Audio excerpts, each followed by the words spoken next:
বাংলাদেশ একটি populated country. তার মধ্যে অর্ধেক মানুষ থাকে ঢাকা সিটির মধ্যে। আজকের এই ইনসিডেন্টটা না হলে অ্যাকচুয়ালি আমি নিজে জানতেও পারতাম না যে এরকম একটা পপুলেটেড সিটির মধ্যে, এরকম একটা বড় শহরের মধ্যে ট্রেনিং করানো হচ্ছে। তো আজকে যে ট্র্যাজেডিটা ঘটলো, এই ট্র্যাজেডিতে এতগুলো বাচ্চা যে মারা গেল, তো এই বিষয়টা দায়ভার অ্যাকচুয়ালি কে নিবে?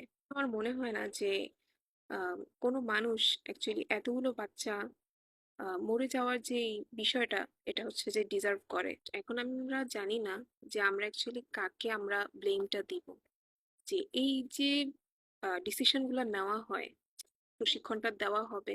আজকে আমরা যেটা দেখতে পারলাম যে কতগুলো বাচ্চা পড়া অবস্থায়, কিছুক্ষণ পরে হয়তো তাদের ছুটি হয়ে যেত, পড়া অবস্থায় ওই বাচ্চাগুলো মারা গিয়েছে। সকালবেলা হয়তো তারা যখন স্কুলে আসছে, তখন তারা জানতো না যে আজকেই তাদের লাইফের অ্যাকচুয়ালি শেষ দিন। তাদের যে বাবা মা, সেই বাবা মারাও জানতো না যে আজকে তাদের সন্তানের শেষ দিন। মা বাবারা হয়তো এটা চিন্তা করেনি যে আজকে স্কুলে যাবে বাচ্চারা, কিন্তু ওই বাচ্চাগুলো আজকে আর স্কুল থেকে বাসায় ফিরবে না। তো আমার কোয়েশ্চেন হচ্ছে এটা, যে এত বড় একটা বিজি সিটি, হ্যাঁ, এত বড় একটা পপুলেটেড সিটি, ওই সিটির উপরে কিভাবে হচ্ছে যে এই বিমানটা ট্রেন করানো হচ্ছে? বাংলাদেশে তো আলাদা অনেক স্পেসের জায়গা আছে, ওইখানেও তো বিমানটা ট্রেন করানো যেত।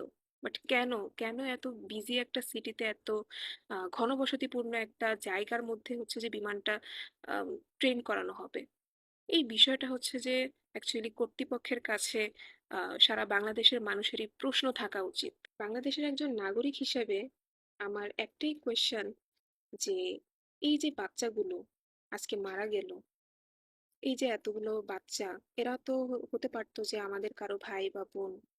হ্যাঁ, তো ওই জায়গা থেকে এটাই হচ্ছে যে আমার প্রশ্ন, যে যেই বিমানটা হচ্ছে যে প্রশিক্ষণ দেওয়া ছিল, ওই বিমানটা ওইখানে প্রশিক্ষণ না দিয়ে যদি একটা আলাদা এরিয়াতে হচ্ছে প্রশিক্ষণটা দেওয়া হতো, তাহলে হয়তো আজকে এতগুলো বাচ্চার বা এতগুলো ভাই বোনের হচ্ছে যে প্রাণ যেত না। তো সবশেষেই বলবো যে বাংলাদেশ এয়ারফোর্স অথরিটির কাছে একজন নাগরিক হিসেবে আমার প্রশ্ন, যে বাংলাদেশে এত স্পেসফুল রিমোট এরিয়া থাকতে কেন যে ঢাকা শহরের মতো একটা ঘনবসতিপূর্ণ এলাকার মধ্যে আপনাদেরকে প্রশিক্ষণ দিতে হবে? যাই হোক, আম, যে ঘটনাটা ঘটেছে, ওই ঘটনার মধ্যে অনেকেই, অনেক ভাই বোন, ছোট ভাই বোন হচ্ছে যে আহত হয়েছেন, অনেকেই নিহত হয়েছেন। যারা নিহত হয়েছেন তাদের আত্মার মাগফিরাত কামনা করছি।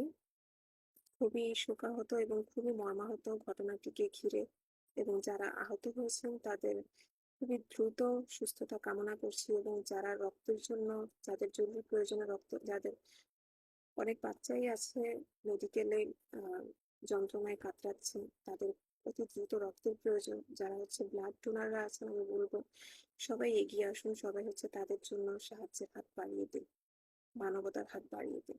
ধন্যবাদ।